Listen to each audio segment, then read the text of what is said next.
El sol de Miami era un martillo implacable que golpeaba el polvo y el ruido de la obra en construcción.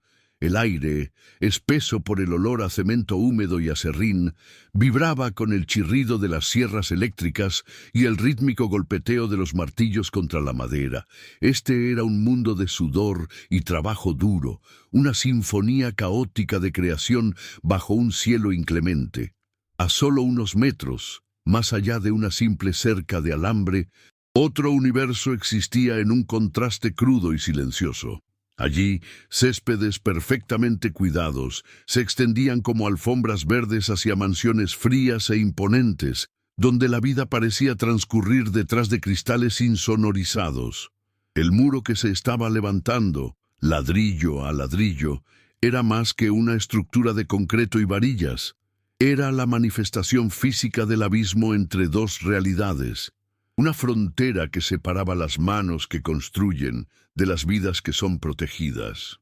En medio de este caos controlado estaba Héctor, un hombre de 58 años que parecía forjado de la misma tierra que trabajaba. Su rostro era un mapa de décadas pasadas bajo el sol, cada línea una historia de esfuerzo y silenciosa resistencia. Sus manos, gruesas y callosas, se movían con una economía de movimientos practicada, colocando cada ladrillo con una precisión que ocultaba el cansancio en su mirada. Vestido con ropa sencilla y manchada de cemento, era una figura de resignación tranquila, un hombre que hacía mucho tiempo había hecho las paces con su lugar en el mundo. Construía muros para separar a otros, pero pocos sabían que el muro más impenetrable era el que había levantado alrededor de su propio corazón. Una fortaleza de silencio erigida años atrás tras la pérdida de su único hijo. Trabajaba, sudaba y mantenía su dolor encerrado firmemente dentro de esos ladrillos invisibles. Todos los días, puntualmente a las 3 de la tarde, una pequeña figura aparecía al otro lado de la cerca. Se llamaba Leo, un niño de 8 años cuya ropa de diseñador siempre parecía un poco fuera de lugar, ligeramente desarreglada, como si nadie se hubiera tomado un momento para ajustarle el cuello. Se quedaba allí, un centinela silencioso del mundo del privilegio, sus sorprendentes ojos azules absorbiendo cada detalle de la construcción. No jugaba ni corría, simplemente observaba con la mirada fija y una intensidad que iba más allá de la mera curiosidad. Para Leo, el ruido y la suciedad de la obra eran un santuario del silencio estéril de su propia casa, un lugar donde unos padres emocionalmente distantes le proporcionaban de todo, excepto su presencia. Los trabajadores eran como magos, y Héctor, el más cercano a la cerca, era el hechicero principal en este fascinante mundo de transformación. Después de semanas de este ritual silencioso, en un día en que el calor se sentía como un peso físico, Héctor notó algo diferente. El niño parecía abatido, con los pequeños hombros caídos y la respiración superficial. Un impulso olvidado, un instinto paternal enterrado bajo años de dolor, se agitó dentro de él. Dejó su paleta, se limpió las manos en los pantalones y caminó hacia la cerca. Le ofreció su sencilla botella de agua de plástico, que el niño aceptó con una mirada de gratitud. Entonces, Héctor hizo algo más. Abrió su gastada lonchera de metal, revelando un humilde almuerzo de arroz, frijoles y un huevo duro. Le ofreció una porción al niño. Leo dudó por un instante. Sus ojos azules se encontraron con los de Héctor, y luego aceptó. En esa mirada compartida, llena de vulnerabilidad y confianza pura, Héctor no vio a un niño rico, sino simplemente a un niño solitario. Y por primera vez en mucho tiempo, una grieta apareció en su propio muro. Aquel primer gesto de compartir se transformó en un ritual sagrado. Cada día, a las 3 en punto, Héctor se sentaba junto a la cerca y abría su lonchera, y del otro lado, Leo esperaba con una paciencia solemne. No hablaban mucho, las palabras no eran necesarias.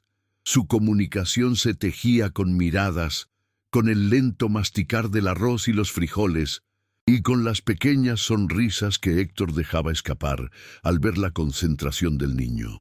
El albañil comenzó a traer una fruta extra, una naranja o un plátano que le entregaba a través del alambre. Para Héctor, esa media hora se convirtió en el ancla de su día, un oasis de calma en medio del ruido y el sudor. El muro que construía con sus manos dejó de ser una simple barrera, se convirtió en el telón de fondo del encuentro más significativo que había tenido en años. Héctor no siempre había sido un hombre amurallado en su propio silencio. Hubo un tiempo en que su vida estaba llena de risas, las de su hijo, Miguel. Lo había perdido hacía 15 años en un trágico accidente de construcción, una viga que se soltó en el momento equivocado. El dolor fue tan absoluto que petrificó su corazón. Desde entonces se dedicó a construir muros para otros como una forma de penitencia, levantando barreras físicas mientras la suya, la emocional, se hacía cada vez más alta e impenetrable. Ver a Leo, con su curiosidad inocente y su soledad palpable, era como sentir una pequeña y persistente corriente de agua erosionando la base de esa fortaleza. Cada día que compartía su almuerzo, una pequeña grieta se abría, dejando entrar un rayo de luz que dolía y sanaba al mismo tiempo. Al otro lado de la cerca, en una mansión que parecía más un museo que un hogar, Leo navegaba un mundo de silencios muy diferentes. Sus padres, exitosos y perpetuamente ocupados, le proporcionaban todo lo que el dinero podía comprar, pero le negaban lo único que él anhelaba: su tiempo. Leo vivía con un trastorno del espectro autista que lo mantenía mayormente no verbal, una condición que sus padres trataban con terapias costosas pero con poca comprensión. Para ellos, su silencio era un problema que resolver. Para Leo, era simplemente su forma de ser. La obra en construcción, con su ritmo predecible y su caos ordenado, era su refugio. Allí nadie esperaba que hablara, solo necesitaba observar, y en la figura de Héctor encontró un punto de anclaje, una presencia constante que no le exigía nada. La conexión entre ellos se profundizó con pequeños detalles. Un día, Héctor le trajo a Leo un pequeño coche de madera que había tallado con restos de la obra. No era un juguete caro como los que Leo tenía por docenas, pero el niño lo sostuvo con una reverencia especial, pasando sus deditos por la madera áspera. A cambio, Leo comenzó a dejarle dibujos en la base de la cerca, trazos abstractos llenos de colores vibrantes que representaban las máquinas y los hombres trabajando. Héctor los recogía cada tarde y los guardaba en su lonchera como si fueran tesoros. Era un lenguaje propio, construido con gestos y objetos, un puente invisible que cruzaba el abismo social que los separaba, demostrando que la empatía no necesita palabras para florecer y que el verdadero valor está en la atención genuina. Sin embargo, a medida que su afecto por el niño crecía, también lo hacía un miedo profundo en el corazón de Héctor. Se encontraba pensando en Leo por las noches, preguntándose si había comido bien, si alguien le había leído un cuento. Este cariño lo aterraba. Sabía que la obra terminaría en unos meses y que el niño desaparecería de su vida tan repentinamente como había aparecido. La idea de enfrentar otra pérdida, incluso una tan diferente, era una tortura. Se reprendía a sí mismo por su debilidad, por permitir que un niño rico se metiera bajo su piel. ¿Qué derecho tenía él, un simple albañil, de sentir algo por un niño que vivía en un universo tan distinto? El miedo a que le arrancaran esa pequeña alegría era casi tan grande como la alegría misma. Sus interacciones no pasaron desapercibidas. Un guardia de seguridad de la comunidad, un hombre llamado Carlos, que se tomaba su trabajo con una seriedad casi marcial, comenzó a observar las reuniones diarias. Desde su perspectiva, la escena era sospechosa. Un obrero de aspecto rudo pasándole comida a un niño de la opulenta comunidad a través de la cerca. No veía la ternura ni la conexión, solo veía una posible amenaza, una violación del protocolo. Anotaba la hora en su libreta, la duración del encuentro y los objetos intercambiados. En su mente no estaba protegiendo a un niño de un peligro real, sino defendiendo una frontera, la misma que Héctor estaba construyendo con ladrillos, pero que Carlos reforzaba con desconfianza y prejuicio. Eventualmente, Carlos decidió que había visto suficiente. Siguiendo el estricto manual de procedimientos, redactó un informe detallado y lo envió a la administración de la comunidad, que a su vez lo remitió a los padres de Leo. El informe era un documento frío y burocrático, despojado de cualquier emoción. Describía a un individuo desconocido estableciendo contacto no autorizado con un menor y recomendaba una intervención parental inmediata para garantizar la seguridad del residente. Las palabras, tan clínicas y distantes, pintaban a Héctor como una figura siniestra, transformando sus actos de bondad en una fuente de alarma. El papel no mencionaba las sonrisas, ni el coche de madera, ni la paz que ambos encontraban en esos encuentros silenciosos. La notificación llegó al correo electrónico de los padres de Leo como una bomba. Richard, el padre, un ejecutivo acostumbrado a gestionar riesgos, y su esposa Isabella, una mujer cuya principal preocupación era mantener las apariencias, reaccionaron con una mezcla de miedo y ultraje. No se detuvieron a pensar en por qué su hijo buscaría consuelo en un extraño. Su primera reacción fue la de proteger su estatus y su seguridad. La idea de que su hijo estuviera comiendo la comida de un obrero, un hombre sucio de cemento y sudor, les pareció no solo peligrosa, sino también denigrante. La cerca que los separaba del mundo exterior de repente no parecía lo suficientemente alta ni lo suficientemente fuerte para protegerlos de esa invasión. Esa misma tarde, confrontaron a Leo. No le preguntaron quién era ese hombre o por qué pasaba tiempo con él.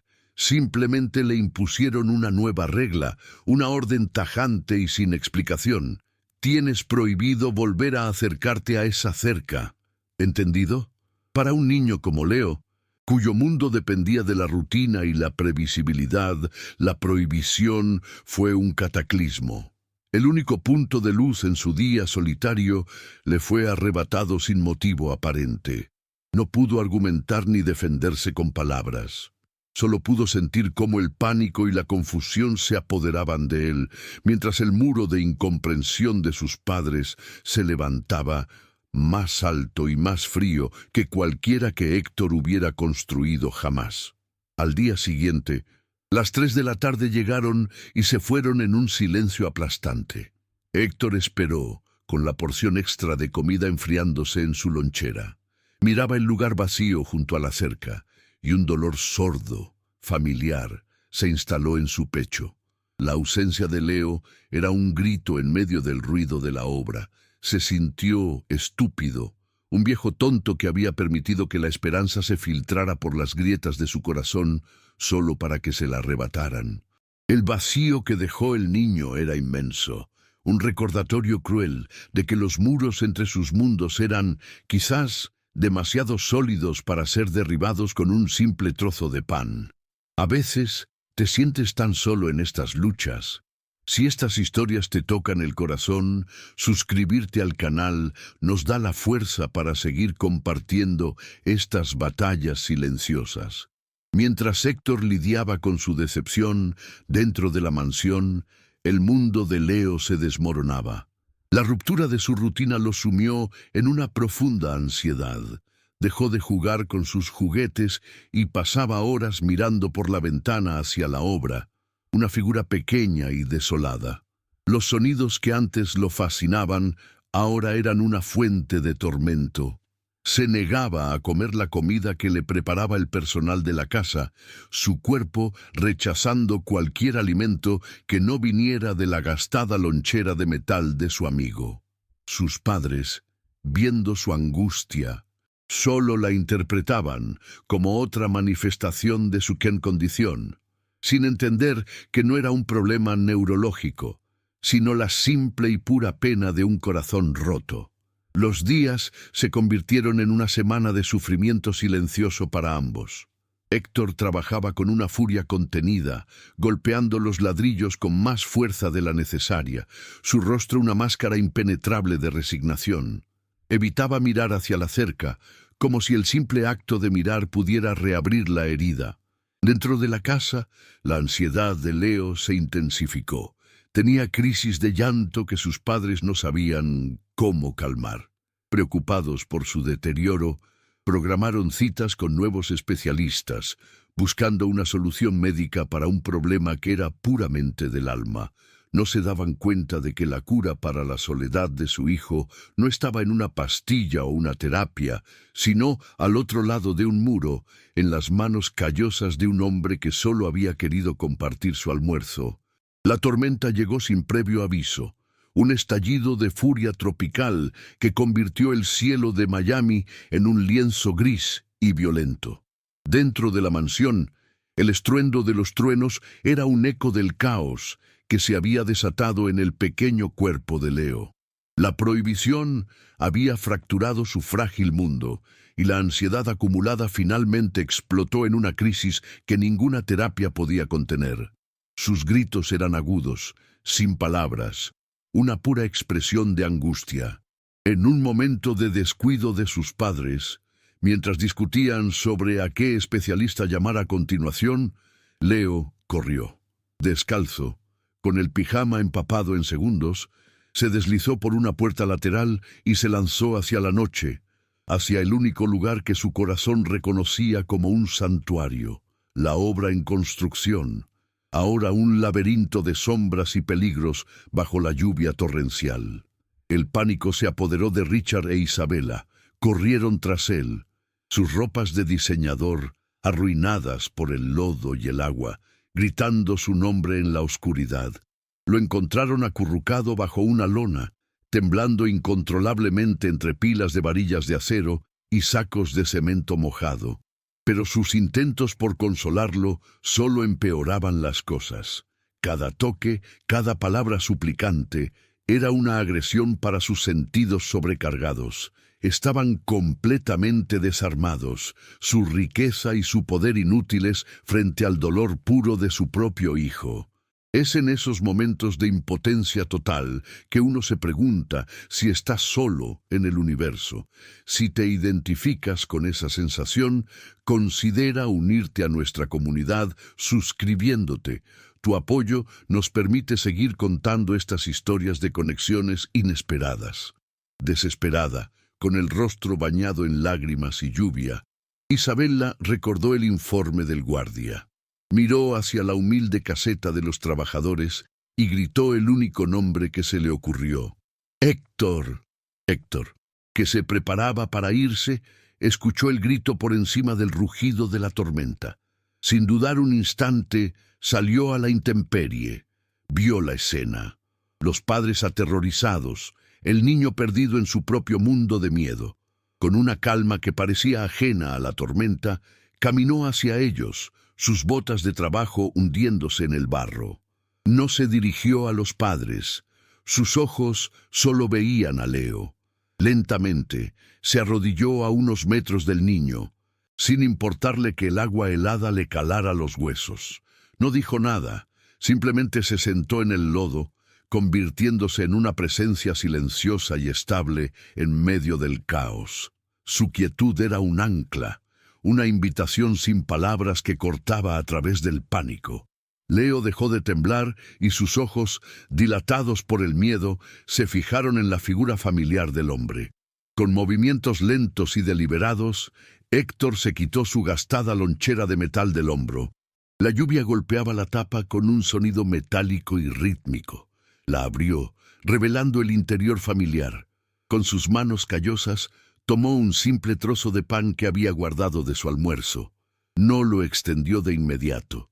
Lo sostuvo en su palma abierta, una ofrenda humilde y sin exigencias.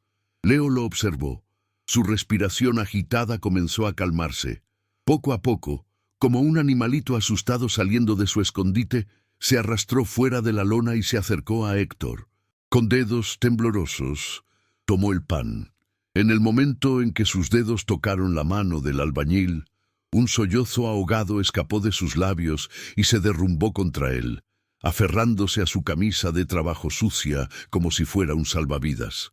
Isabela observaba la escena, incrédula, mientras las lágrimas se mezclaban con la lluvia en su rostro.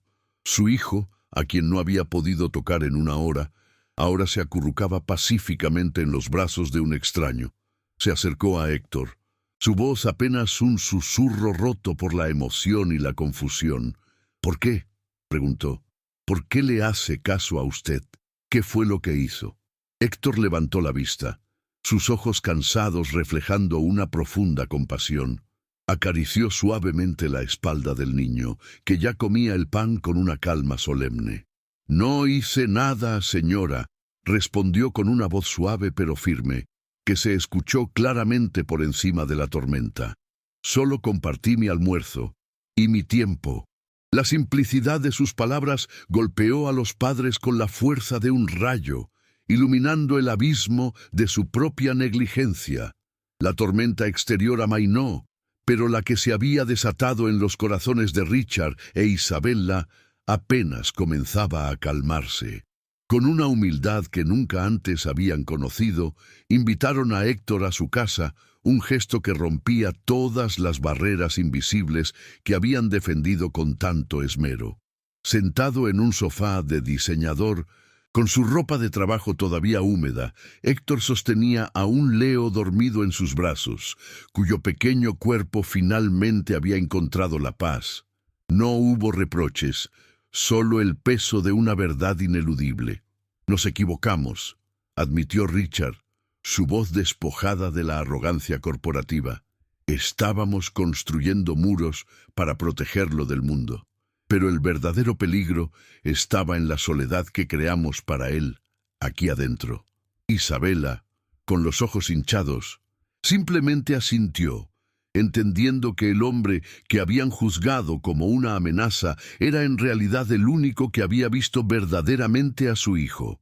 En las semanas siguientes, mientras los últimos ladrillos se colocaban en el muro, algo fundamental cambió. La cerca de alambre ya no era una frontera, sino un punto de encuentro. Richard comenzó a tomarse tiempo libre de su exigente trabajo para llevar a Leo a la obra, esta vez por la puerta principal, con cascos de seguridad para ambos. Le pedía a Héctor que le explicara el proceso, mostrando un interés genuino en el oficio que antes había despreciado. Observaba con fascinación cómo las manos callosas de Héctor podían crear algo tan sólido y preciso. Leo, a su lado, florecía con la atención compartida de las dos figuras paternas más importantes de su vida. El silencio en su hogar fue reemplazado gradualmente por conversaciones sobre planos, herramientas y el progreso del muro, un lenguaje nuevo que toda la familia estaba aprendiendo a hablar. El día que la obra terminó, el aire no se llenó de la melancolía de una despedida, sino de la promesa de un nuevo comienzo. Richard e Isabella se acercaron a Héctor no con un cheque de agradecimiento, sino con una propuesta que cambiaría sus vidas para siempre. Le ofrecieron un puesto permanente como encargado del mantenimiento y la jardinería de la comunidad, con un pequeño apartamento incluido en la propiedad. «Usted no solo construyó un muro», le dijo Isabella, con una sinceridad que conmovió al viejo albañil. «Usted nos ayudó a construir un hogar». Para Héctor, la oferta era más que un trabajo. Era la aceptación en una familia, la oportunidad de ver crecer a Leo, de llenar el vacío que la pérdida había dejado en su alma hacía tantos años. El muro que había levantado con sus propias manos se convirtió en el perímetro de su nuevo mundo. 5 años después, el sol de Miami iluminaba un jardín exuberante donde antes solo había polvo y maquinaria. Héctor, con el rostro más sereno y las manos ahora cubiertas de tierra fértil en lugar de cemento, le enseñaba a un Leo adolescente cómo podar un rosal. El joven, Aunque todavía de pocas palabras, se comunicaba con una confianza tranquila, sus acciones llenas de propósito. Cerca de ellos, una placa de bronce brillaba en un pequeño edificio, el taller de Héctor, una fundación financiada por la familia para enseñar oficios a jóvenes con necesidades especiales. Se sentaron en una banca, y Héctor abrió una lonchera, no muy diferente a la de antes, y compartió un sándwich con el muchacho que se había convertido en su nieto. Historias como esta nos recuerdan que un simple gesto puede reconstruir un universo entero. Gracias por estar aquí, y si te suscribes, nos das la fuerza para seguir compartiendo estos relatos de esperanza.